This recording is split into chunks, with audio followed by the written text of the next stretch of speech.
నమస్తే. నేను మీ చంద్రశేఖర్.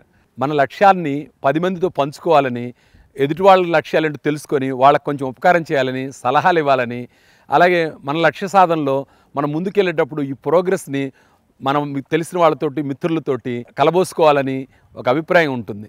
సొసైటీ మనకు అలాంటి అభిప్రాయం కలిగిస్తుంది. ఎందుకు కలిగిస్తుందంటే మనం మంచివాళ్ళం కాబట్టి మన యొక్క లక్ష్యాలని మిగతా వాళ్ళకు కూడా తెలియజేయాలని, వాళ్ళ లక్ష్యాల్లో మనం సలహాలు ఇచ్చి హెల్ప్ చేయాలని, వాళ్ళు ఏదైనా సాధిస్తే మనం చప్పట్లు కొట్టాలని, లేదు మనం సాధిస్తే వాళ్ళతో ఆనందం పంచుకోవాలని, ఇలాంటి అభిప్రాయం ఒకటి ప్రబలంగా ఉంటుంది. ముఖ్యంగా కొంచెం అవుట్స్పోకెన్ ఉండే మనుషులకు ఉంటుందన్నమాట. అలా మీకుంటే గనక తక్షణం అలవాటును మానేయండి.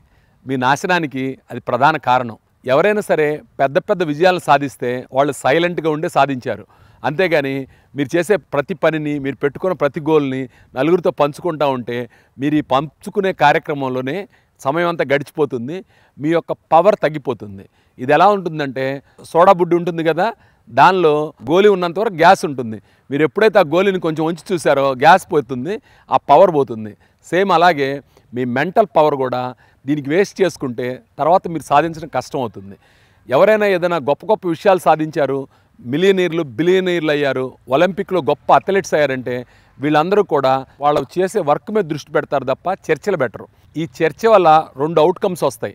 అదేంటంటే, ఒకటి, మీరు పాజిటివ్ వ్యక్తులతో కనుక ఈ చర్చ పెడితే వాళ్ళు శభాష్ ఇలా చేస్తున్నావు నువ్వు, అయితే ఇది గొప్ప విజయం, నువ్వు హ్యాపీగా దీన్ని సాధించవచ్చు అని చెప్పి వాళ్ళు ప్రోత్సహిస్తారు. ఈ చర్చ ద్వారా వాళ్ళు పాజిటివ్గా మిమ్మల్ని ప్రోత్సహించడం వల్ల మీ మెదడు కొంచెం డోపమిన్ రిలీజ్ చేస్తుంది. మీరు ఆనందపడతారు, మీ ఛాతీ విస్తరిస్తుంది. దాంతో ఏంటంటే అక్కడ రివార్డ్ ఆల్రెడీ వచ్చేసింది. రివార్డ్ వచ్చిన పనికి పని చేయడం ఎందుకని మీ మనసు ఆ కార్యక్రమం పూర్తి చేయడానికి అంగీకరించదు.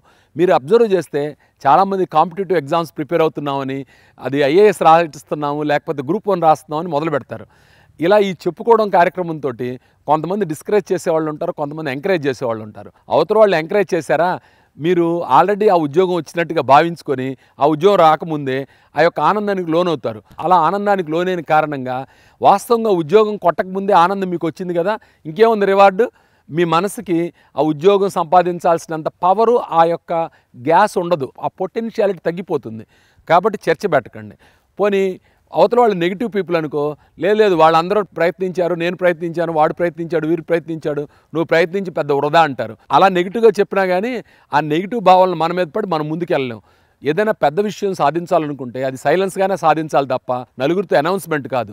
ఇదేదో నేను సీక్రెట్ వ్యవహారం చెప్తున్నాను, రహస్యమైన విషయం అలాంటిది కానే కాదు. ఇది ఖచ్చితంగా ఒక స్ట్రాటజీ, ఒక వ్యూహం. మీరు చేసే పనులు 10 మందికి పంచుకోవాల్సిన అవసరం లేదు. ఆ పంచుకోవడం వల్ల నష్టం తప్ప లాభం లేదు. అవసరమైన ప్రొఫెషనల్స్తో అవసరమైనంతవరకు మాట్లాడాలి తప్ప ప్రతి పనిని 10 మందితో అనౌన్స్ చేయడం వల్ల మీకు నష్టమే జరుగుతుంది. ఒలింపిక్ ట్రయల్స్ని తీసుకోండి, మిలియనీర్లు బిలియనీర్లు అయిన వాళ్ళని తీసుకోండి, వాళ్ళ వర్క్ చేసుకుంటూ ఉంటారు, సంవత్సరాల తరబడి చేసుకుంటూ ఉంటారు. రిజల్ట్ వచ్చినప్పుడు మాత్రం చాలామంది ఓవర్ నైట్ సక్సెస్ వచ్చింది అంటారు. అది ఓవర్ నైట్ సక్సెస్ కాదు, దాని వెనుక కఠోరమైన శ్రమ ఉంటుంది, సంవత్సరాల తరబడిన త్యాగం ఉంటుంది. అలాంటి మనకు కనిపించవు. మనకు కనిపించేది ఏంటంటే వాళ్ళ విజయం మాత్రమే కనిపిస్తుంది. మనం కూడా అలాంటి టార్గెట్ ఏదైనా పెట్టుకుంటే నేను అది చేస్తాను, ఇది చేస్తానని చెప్పి నలుగురితో పంచుకోవడం వల్ల నష్టం తప్ప లాభం లేదు. ఈ విషయాన్ని మీరు గమనించి మీరు దాని విషయంలో అప్రమత్తంగా ఉండండి. నిజం చెప్పాలంటే సైకాలజిస్టుల దగ్గర ఒక టర్మ్ ఉంది. అదేంటంటే ప్రీమెచ్యూర్డ్ సాటిస్ఫాక్షన్ అంటారనమాట. ఈ ప్రీమెచ్యూర్ సాటిస్ఫాక్షన్ అనేది వాస్తవ విజయం కన్నా ముందు మనం ఊహించుకోవడం ద్వారా, మనం నలుగురితో పంచుకోవడం ద్వారా, ఆ సంభాషణ ద్వారా వస్తుంది.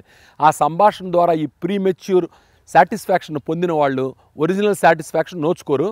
అందువల్ల ఈ విషయంలో మీరు అప్రమత్తంగా ఉండాలని ఒక కాషస్గా నేను మీకు చెప్తున్నాను. Thank you friends.